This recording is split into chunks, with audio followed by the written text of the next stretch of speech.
So something that really fascinates me about Batman that I wanted to discuss is themes of wealth, capitalism, materialism, philanthropy, and how those come up in the Batman mythos. So yeah, I think that, I mean, obviously when we're talking about a story that centers a billionaire, we're obviously going to be getting into some class discussions here. Bruce Wayne is obviously a very wealthy person, a multi-billionaire, and I think it's interesting that, like, the angle they usually go for is he's a billionaire, but he's also a philanthropist. He like donates to a lot of like social like change organizations in Gotham. But the thing that interests me the most is because Bruce Wayne inherited his wealth from his father, Thomas Wayne, of course. And what I think is really interesting is looking at the character of Thomas Wayne and how he has been portrayed in Batman media and how that has seemingly recently changed. Because, like, even back to, like, just as far back as, like, Christopher Nolan Batman films, Thomas Wayne is presented as this very good thing for Gotham. You know, he's this brilliant doctor who's funded a lot of, like, research and everything, owns a hospital and everything. So he's presented as this force of good, and it's this, like, act of evil that takes Thomas Wayne away from the city, and it's like this horrible thing. Mm-hmm. And then the Occupy Wall Street movement happened,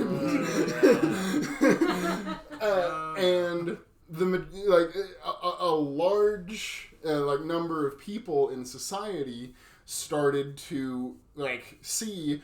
Okay, so rich people don't have our best interests in mind. There are problems with people accumulating that much wealth.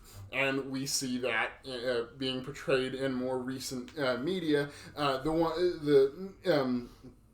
thing I think of most of all is there's a video game by the Telltale Games. Yeah. It doesn't exist anymore, but it's a Batman game. And what it presents is not a Thomas Wayne that is this force of good for Gotham, but a person that at first seems like a good person, like we've seen before. But then Bruce figures out that Thomas was working with the Falcones. The Falcone crime family, and he's been putting he put Oswald Cobblepot's mom in Arkham so that he could steal her property from her. And so we see these things Thomas Wayne is not a great man in the Telltale Batman series, and there's this line that I absolutely love between Bruce and Alfred, where it's right after Bruce figured out who his dad really is, and he's basically having a mental breakdown in an alleyway, and Alfred comes to get him, and he's trying to calm Bruce down, and Bruce looks at Alfred and he's like, I just can't believe it, Alfred. I cannot believe that was the person that my dad really was. And Alfred looks at him and goes, Bruce, your father was a billionaire. No one amasses that amount of wealth without blood on their hands. Exactly. Yeah. That is such a powerful line, and just so needed in current society where we see, corporations are killing the planet and contributing to climate change in the name of profits, and Jeff Bezos and people like him just accumulating wealth as people starve, and so having class conscious discussions like that is really great. And then we saw that most recently with Joker. Thomas Wayne is presented in a very unsympathetic light in that one too. That also makes me think too about the attitude of the Court of Owls, because their idea is, we are wealthy, therefore we should be in charge. I mean, it's almost like a, cogito ergo sum, but instead of we think we are wealthy, therefore, we should be the leaders. And it's like, but they exploit orphans, right? Yeah. But what you were saying about philanthropy, it's like philanthropy. I cannot think of any instance where institution associated with philanthropy has eliminated poverty or eliminated the problem. Like if its goal was to eliminate poverty, then we have the resources to do that. But the goal is to say, hey, look at us, we're good people. It's a mask, right, for the for the underside of being wealthy. And I think with Batman and like with the villains, I try to think like, what are things that Batman has in common with the villains? They almost always have a lot of resources. They have the wealth in order to invest in, bombs or gas or experiments or whatever it might be. And maybe you could say some of them, it's not necessarily currency as the resource, but they still have access to resources beyond anybody else. The people that are forgotten in the Batman narrative are the lower and middle class people that don't have access to resources, and that's how the story is being told. But if we look at all the Bat gadgets and accessories and all the stuff that he's able to buy, like what if we lived in a world where Batman reinvested that into fixing social problems? Right. If he invested that into solving poverty, into universal health care, into things that we know stop people from wanting to commit or needing to commit crimes. That begs the question if one of our future Batmans will be basically a Mary Sue Batman, as they say, which a lot of fans wouldn't be happy, but I personally would be very happy. That also brings up like a point we were talking about when we were watching the 1989 Batman, and I pointed out that it may be just a faux pas in the costume department, but with Martha Wayne's pearl necklaces breaking and the pearls scattering everywhere, real pearl necklaces, they tie a knot in between each pearl, or else they'll abrade against each other and discolor. Real pearl necklaces, when you break them, don't scatter. Therefore, either it's a faux pas in the costume department not doing their research, or the Waynes weren't as rich as they made themselves out. That does bring in the telltale. Or they were paranoid about their more valuable possessions, and so they bought faux possessions to wear outside of the house. A lot of people will wear like costume jewelry because if you get held up by the thug in Gotham, you could lose like a very high dollar piece of jewelry that way. And that shows that there is this awareness about the rich, the opera house and the alley behind it, as far as personifications of class in Gotham. That brings up an interesting question though. Why did she fight so hard for a piece of fake jewelry to keep the guy from taking it? Or was it symbolic of her reputation or something else besides the intrinsic value of the pearls? Yeah, could be. Just the fact that her bodily space is being violated by someone, just a reaction to try to... And they did fix that in the Nolan films where, she's trying to take it off and it's stuck. Yeah, she's trying to... Like if they weren't as rich as they thought they were, that would play into the Thomas Wayne not being as nice as everybody thinks he is and getting the money. Right. And like in Flashpoint Paradox, he is a bastard. Like he just murders people. And I was going to say that like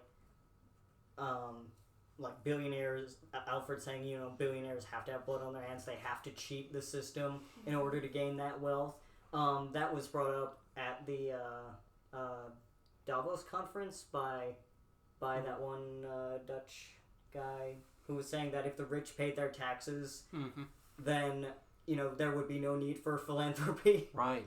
Yeah. And we know there's a heavy association between poverty and crime. So, and that's what I was going to bring up was like the pipeline, like the poverty and crime connection. There is it does come down to a billionaire going out every night and beating up the people that he is stealing wealth from. Yeah, it does. Yeah, definitely. Yeah, that's not a good book. That relationship also was flipped on its head in one comic where because of some other villain's machinations, Batman ends up having to take care of a baby for the entire night, and he's going around busting the muggers and everything, and the muggers, when they see that Batman is holding a baby, both the muggers and the lady turn to him and go, "What are you doing? You're holding the baby completely wrong. You have to support his head more. You're going to kill him." And the lady's like, "Batman, have you ever held a child in your life?" No, I'm Batman. Right. One of the interesting, along with like the idea of wealth and power, in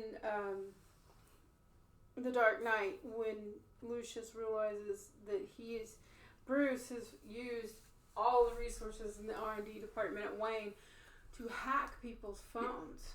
Yeah. It's either The Dark Knight or The Dark Knight Rises. It's Dark Knight. It's Dark Knight. Where he's got this whole room and he's using this technology to spy on anybody. And it's like, whoa, I mean, you're doing something that not even the police are doing. You're doing something that the government isn't doing. Yeah. And it's like, You got a bit too far, Bruce. It kind of scares him that because he's rich, he has that power to do it. And he's rich, he's not going to get caught. And he's kind of leaving it up to his good nature to do the right thing and shut it off. He says, "I will get rid of it." And is that the movie where he turns it over to Fox to turn it all off when it's done? Yeah. So basically the idea was, conscience. I had to use this to fix a problem, and we could argue a problem that he helped create, or his class of people helped create. But and there was another villain I was looking up and refreshing my memory. Max Schreck in Batman Returns. He's played by Christopher Walken, and I remember when I was making my notes when I was watching, it's like, wow, he's very Trumpian. his hair, even, he's got this puffy hair and this manner of walking and this and then he also assaults Selena Kyle. Ends up throwing her out a window. She worked for him, and total disdain for her, but he's just this thinking of, I'm in control of all this stuff because I'm rich. And he makes a deal with the Penguin to try to take over the city. Yeah. And it was like, he's like the flip side of Bruce Wayne. Mm-hmm. They're both extremely wealthy. And it's like, if Bruce were twisted a little bit this way, he would be that guy. Mm-hmm. They're both insanely wealthy, and, they can use their power. Mm-hmm. And I think so going back to The Dark Knight, you see, like, you could really take more steps down this evil path if you wanted to. And I do think that, like while I said that the more overt, class critiques are in the more recent films, the Nolan films do have some, class analysis. There's that line that Selena Kyle has in Dark Knight Rises when Bruce has been kicked out of his own company and he's losing all of his money, and he goes to Selena Kyle and she's like, "Oh, what, did you lose the house?" And he says, "Well, no, they're letting me keep the house." And her line was, "Well, so the rich don't even go poor like the rest of us." Great quotation. Yeah, that's true. And that's true. They don't ever have to worry about losing their basic needs like other people would. And it goes back to, if Bruce Wayne... See, I see him as kind of he's also extorting everyone. Yeah. Mm-hmm. If he weren't giving all that money to the city through his various charities or supporting the police department, all this stuff that he does, somebody would have figured it out. The villains always figure out who he is. I'm sure Gordon finally would have, that's a little aside. Gordon's dumb as a rock, and he never figures it out. It's literally right in front of your face. He never figures it out, and I'm like, but some cop could have figured it out and be like, "Hey, we're gonna bust you," but it's like he's playing the system too because he's rich. He's just on the side of the angels, but he can still manipulate stuff. And he does that whole spying on people, but just in the last Christopher Nolan film, whenever he's trying to get Catwoman onto his side, she's like, "Nah, this is great. Fuck the rich." And that reminds me, the Batmobile, the Tumbler thing. Mm-hmm. Yeah. In the last film, when they raided Wayne Enterprises, they found all these plans. Yeah. The tumblers were all over the city. It's like, no, Gordon, you should have figured it out. Yeah. You even drove this car. It's just black. The others were like still military. Yeah, they were camo. And you didn't catch on. Like, even Bane figured it out. Yeah. Because like, oh, this is the same car. Wait, no, it's not. That one was black. Dude, come on. I have a military car and I want it painted black. I noticed that when I was watching it again. I was like, oh my gosh, there's the Batmobile. It's just... And then he has the Batjet, which is just the top of the Batmobile. At some point, you have to wonder if everyone knows Batman is Bruce Wayne. Just everyone has Nobody tells him not to acknowledge it. Yeah, because he's Batman, he can come and kill them if he wants to. Oh, That's totally Or Batman bankrupt their companies. Because there is that conversation when the guy in the company figures out in Dark. It was one of the Nolan films. The guy in the company figures out that Bruce Wayne is Batman, and then Lucius Fox is like, "So you mean to tell me that your boss is one of the most powerful men in the city, and he is a professional crime fighter, and your plan is to blackmail him?" Yeah. Did I mention he comes around at night dressed like a bat? If it were the janitor, no way would the janitor get that level of shut up. You know? And like, the janitor would go through with the blackmail, I'm not gonna lie. The janitor would know, like, the janitor would see bloodstains going through and be like, oh, boss is in. right. But I mean, you know, the way that we are taught to fear the rich, the way that we're taught that you just can't go against them, you might as well give up, right? Is similar because Batman and Bruce Wayne, they both use fear in a way, but one of them is just the money keeps everybody at a distance, and with Batman it's like that sense of fear. But how could you not know that Batman is rich? I mean, he's got all the gadgets, he's got the Batmobile, like, he would have to have the same amount of kind of frightened respect that you would have for any rich person, and that's part of that persona on both sides. And he'd also have to be wealthy enough that he wouldn't have to have a day job. Right, right. You know, that's something we see the difference like between Spider-Man and Batman. Peter Parker has a day job, and it interferes with Flash quite often. And you know, Clark Kent wouldn't have to have one, but he does, right? That tells us about his character as well. And that was in the Superman films. Yeah. Why is Clark always gone? You know. Bruce doesn't have that. Right. Yeah, that's something that I was going to mention is that Clark grew up like either middle class or on the upper edge of being poor. His family's farmers in Kansas. Right. And the house isn't fancy. Yeah. It's an old-fashioned farmhouse. They don't drive fancy vehicles. That is one thing I liked when I watched the new Superman films with Henry Cavill.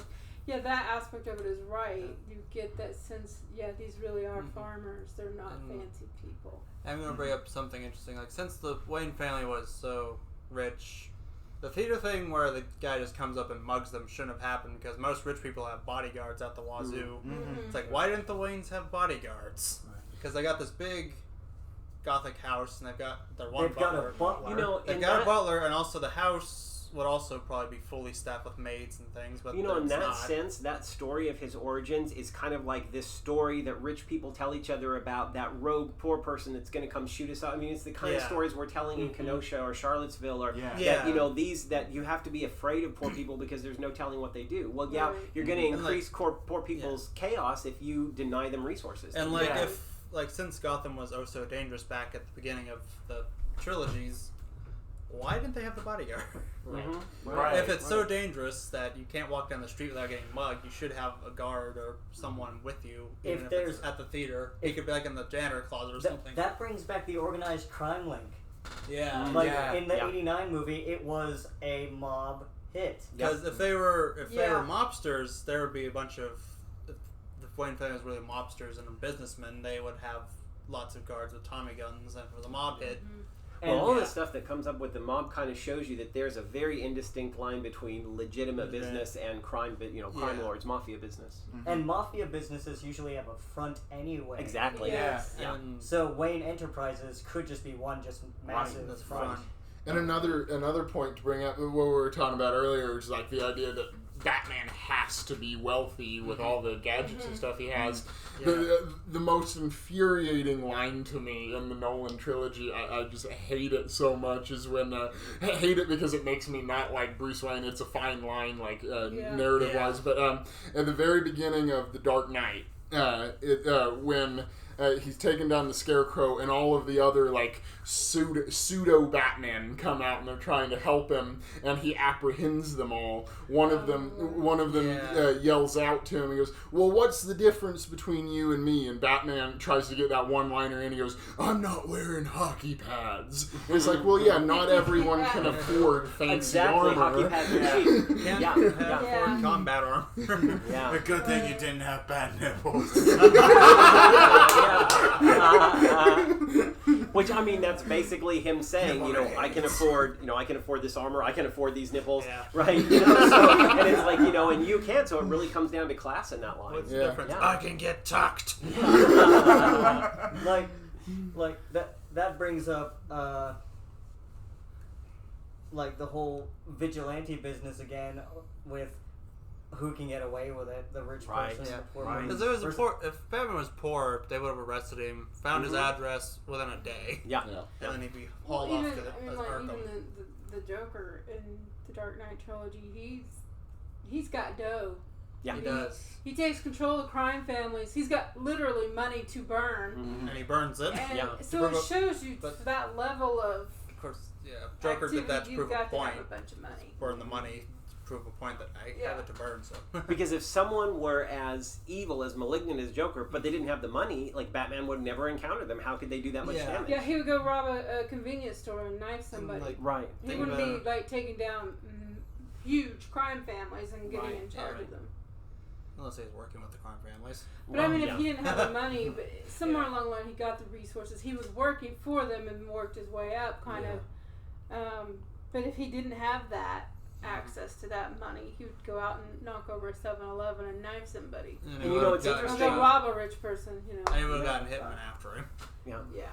And it's interesting in Joker, I mean, the Joaquin Phoenix version of Joker, he's very poor throughout most of that movie. Like, he does not have the resources. And the idea is kind of like he had a psychotic break, and that led to the path of him becoming rich and therefore becoming a villain that Batman would recognize, you know? So there's this idea that maybe sociopathy or psychopathy is linked with great wealth, and we know, I mean, looking at psychological profiles and things, looking at Bacon's book, The Corporation, and the movie, like, we have studies that show us that, psychopathy and sociopathy are often tied to being wealthy. Yeah.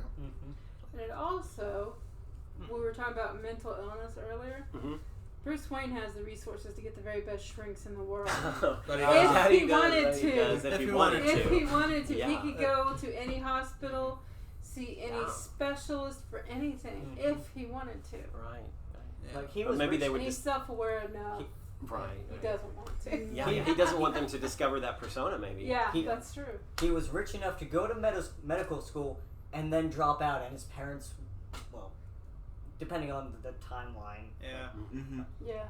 Like he's rich enough to go to medical school and then drop out with no harsh consequences. And all the training he does as Batman, like when he goes, when he meets Ra's al Ghul. Right. When and I mean, you have to have the money not to have to work. You have to have the leisure time. You have to have the travel expenses. I mean, that's we don't necessarily think that that's a really expensive thing to do. It's like his humble beginnings, but his humble beginnings aren't like. But traveling to the other side of the world, like dropping everything and then being able to come back. And you must be really rich to be that part of your humble beginning. Yeah, and then he just walks into Wayne Enterprise like I'm here to do the board stuff now. I mean, how entitled. Right. Exactly. Give me my throne now. When everybody else is busting their ass, keeping this company not just running but growing. And even the board takes a lot, and it's like, well, hey, I'm back. Like the board in the first movie was like, Bruce, and they kind of like, oh no. Yeah, it's kind of like, oh, the brat's home. So, how much do you think that sense of entitlement or that spoiled quality of him like bleeds into his persona as Batman? Is there anything spoiled about him? I mean, because like what we were talking about earlier with like vigilantism requires narcissism. Yeah. It's like only like an entitled person could come to the conclusion my moral code is the right one. It's imposed upon everyone else. Yeah, It and could like, be- I have the right to just come in here and tell all of you And it business could- people Yeah. what to do. It and could they- be argued that the whatever training with Ra's al Ghul Yeah. also helped strengthen the narcissism because they were very much trained. We're the Yeah. best. We're the force of best. justice. Yeah. We're We the are the hammer. elite assassins. We're the elite Which assassins is similar of to Court of justice. Owls as well. And We bring it into corruption. Yada yada yada. Yeah. having the power, knowing he could kill anyone with his bare hands if he wanted to. Mhm. Yeah. That gives people a sense of power. I mean, having a gun Mhm. gives a cop a sense of power. Yes. Yeah. Not- And that's something they're trying to look at now with what's behind some of these shootings is that sense of entitlement, that sense of power. Exactly. He has all these things at his disposal. He could be like literal hell on wheels if he wanted to.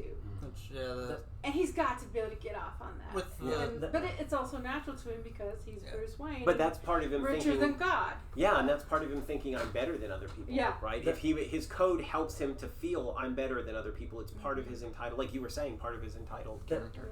That also ties into the foil of him and Superman because like the middle class or lower class Yeah. man butting up against this richer than God dude who thinks he can do everything, yeah. whereas Clark has these inhuman superpowers that he at least in one iteration showed that put him through hell growing up he probably doesn't Right. even want, Mm-hmm. and he's like, yo, the fuck, Bruce. I mean, thank What's goodness. the matter with you? Maybe we could say thank goodness that the Kent family found him and Yes. not some Yeah. entitled Yeah, like asshole out the- here. Yes. Superman would have destroyed the world a long time ago. He would have been the Joker if he'd Oh, yeah. been found And on aren't there the some bill. plots in the comics where Superman refuses payment? Yes. Yeah. Yeah. That also brings up the interesting AU of Superman being the son of Mexican immigrants. Interesting. Oh. Yeah, you told me about that the other day. Would be, yeah. I mean, Fascinating. Yeah. geez, if anybody's ever lived on a farm, Yeah. me, Yeah. grew up on a farm. You know, Yeah. it's just a. I don't know much about Tough. the alternate universe that this takes place in, but there is a storyline that I've heard of that I would really love to look into more, which it is an alternate universe where Clark Kent ended up with the Wayne family. Oh, interesting. That would be something. I would, yeah. That would be interesting considering we were talking about that one Yeah. comic where Bruce and Clark met as kids. Yeah. So that would be interesting to see how Bruce and Clark growing up together would have Yeah. worked off of each other. Who would influence the other more? Yeah. Yeah. And whether Yeah. Clark's good-naturedness is part of how the Kents raised him, or Yeah. Right. Or vice versa. Like the- Yeah. Like with the second Nolan film, he's like the Scarecrow in the van, the other Batman. It's basically Batman's the boogeyman coming out to get them, and they're kind of like looking around cautiously, like, "Come on, hurry up! The Batman's gonna come." And Scarecrow's like, "Nah." he doesn't exist. And then all these Batmen come out, and there's like, "You're not the real Batman." The real Batman shows up. Did this already come up, or did I miss this when I was looking up about? Oh, like I mentioned Sorry it for before in one of the previous sections about how, where the first one he's like, "Oh, he's a myth," and then second one he's the boogeyman, Or could he? and then the third one, boogeyman gets taken down and comes back. Like the idea, did this come up before? Like if he really wanted to solve crime, he would donate money to mental health. Yeah, Right. yeah. Yeah. Okay, so you guys did cover that. If he did want to yeah, it's true. solve if he crime, really he could- wanted to solve it, He's richer than God. He could do it. Yeah. If he wanted to. he would have had free But clinics and stuff. The truth Right, is, right. he enjoy, like Joker pointed out in the Nolan films, you enjoy this, Yeah. Yeah, Yeah. yeah, That- you do. and Batman enjoys fighting crime. Mhm. And That also ties into Batman's actions in the Batman Inc. arc of the comics. Even calling it Batman Inc. I mean, Mhm. it's something. It's funny in Sherlock where this comes up, where we compared Batman to Sherlock Right. Holmes, but it's what Sherlock tells John: you're addicted to a certain lifestyle. Mhm. Mm. And I think it's kind of the same thing as John when he got a rush from being in the army, with all the blood and the killing, and then he got a rush helping Sherlock solve crimes. Yeah. And he ends up, with someone who ends up being a dangerous person.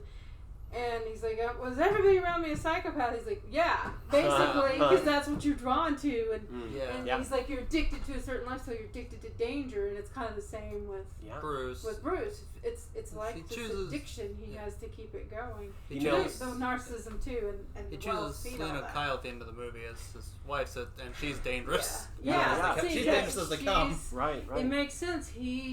He's with all these other women and he never likes them because they're they're insipid, they're beautiful, but they're brainless, or they're just very passive. He needs somebody who can challenge him on that mental level. That's why he went with and Talia who can kick his ass too. Right.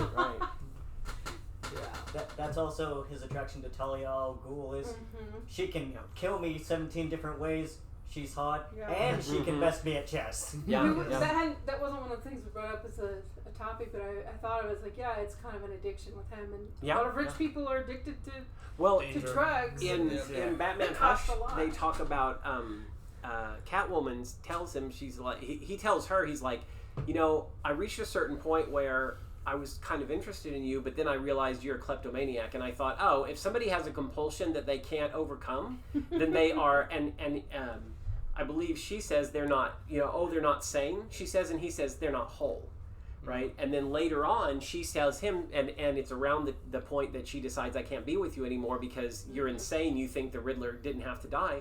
And she's saying, what you have is a compulsion. You're not being able to kill them, that's a compulsion. So this idea of what is a compulsion comes up in their relationship as well. Yeah, that does come up in the last Nolan film too, whenever we see Catwoman the first time, because she's shooting everybody and he's gets in there and he's like, it's like, why don't you help him? And she basically tosses him again, like, he drops it. Like, why not? Batman doesn't use guns. Throws a batarang. Question. If he were poor, would he kill people? Yeah. Maybe. Or is his wealth given the ability I think if he saw it to be merciful? I think if he saw it as a means to change his world, to impose his code on other people, maybe he would. But then again, if that's part of him being spoiled, it's hard to say. If he's not rich, bullets are money, and money is... Exactly. If he's poor, he won't be wasting bullets. He's got all these non-lethal means because he's rich, but if he didn't have all of his toys... Well, in a couple of the animated movies, he actually has guns and he practices with them. He just says that they are the tools of the weak, the tools of people that aren't moral, so he practices with them to understand what it's like if he's up against one, but he won't use them. He might he might have it and pull it out as an intimidation. I don't even think he does that. I think he just practices with him so he understands the compulsion of using one. If Batman was poor, if he's poor, he'd use it as intimidation. Then he might. In the original comics, Batman did have and use a gun, but then the creators were like, it wouldn't make sense for a man whose parents were murdered by a gun to use a gun, so that you can swords on his arms instead. But if he were born in the grungiest slums of Gotham and raised around petty criminals or raised if you reversed his backstory with Bane's, for instance, what would the difference be? Bane was born in a maximum security prison. He wasn't born in the prison. Which he was put in the prison that's right. for his dad's crime. Right. But by a definition, a prison is a place where poor people are housed. That would lead to, since most of the time the police don't really help poor people at all. Could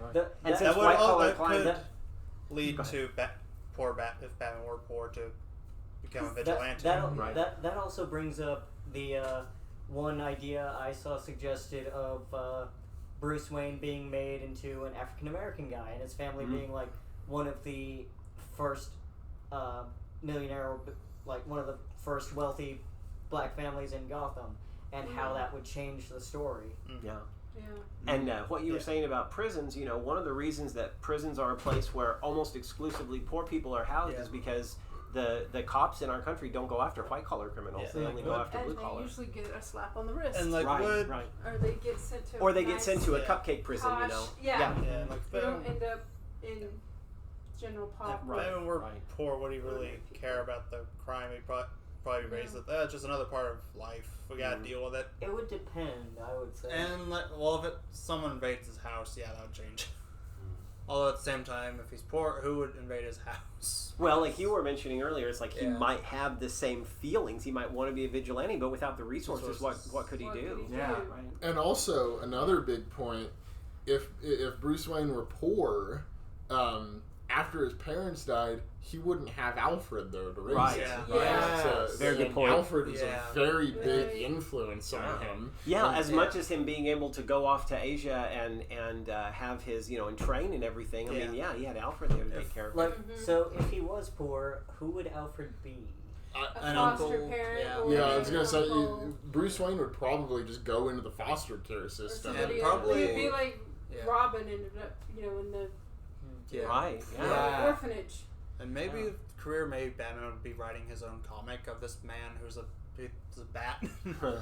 He works at the Daily Planet. Yeah. Yeah, there you go. And then he writes Batman comics and So, slowly And then at night- changes. I mean, And then at night, he's going around being Batman, and Clark's just like, "Are you a furry?" No. I'm so glad we brought furries into this. Although then, since Clark is all powerful, wouldn't then Bruce become Clark's sidekick? He basically become Robin.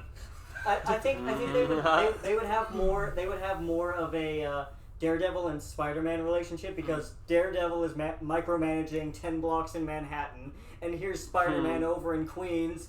So here's Matt Murdock looking at this kid in tights and going, "Hoomst, kid." If the Marvel and DC universe ever collided. Right. I'm just using their relationship I as know, like a I know. meme. Right. yeah. And if they do, let it not be because Disney owns them both. Yeah. So, yeah. Speaking of capitalism. It's fascinating to look at it. Like, what would he be like if he didn't have money? It is, yeah. Yeah. I'd love to see He'd more probably alternate be going to Batmans. protests and Yeah. things, and we'd see more. I mean, honest to God, think about it. If he ever did get arrested, Yeah. he could buy off the judge and everybody. Right. Yep. Right. And Oh, that's what I'm saying. I kind of think he does. He's got And a it lot of was- protection because of all the money he gives to everything. The unfortunate thing is that with Harvey Dent's death, it was kind of beneficial to Bruce that he did die, Mm. because Bruce would have he would have gone after Batman and probably Yes. who he was. Yes, he was going to. So in a way, it was advantageous for him to die. that just makes me think of maybe the wealth thing, and the way Bruce was raised in wealth is why both he and Dick and he and Jason butted heads so many times, because Dick came from a poor Romany family working in the circus, and Jason, he literally met Jason boosting the tires off of the Batmobile. Stephanie Brown was also quite poor. I think that's fourth Robin. Tim Drake. Damien obviously was an aristocrat by birth, literally, right? But I'm not sure if Tim Drake was poor. is that third Robin? Yeah. I'm not sure. I know less about that one. Yeah, they never really talk about his income status. Like, really, all that's mentioned about Tim Drake's origin is that he watched the Flying Graysons on TV a lot, and then he saw Dick Grayson, and then he was also a fan of Batman and Robin, and he was like watching Robin's And he moves. He's like, wait a minute. So he's rich enough to own a TV, Yeah. but that's not saying much because everybody has a TV. Right. What Not kind of TV was it? Not everybody has a TV, but Not most everybody. people have a TV. So do you want to pause and then segue into mentorship parenting issues? Yeah, together, sure. since we're kind of there? Yeah.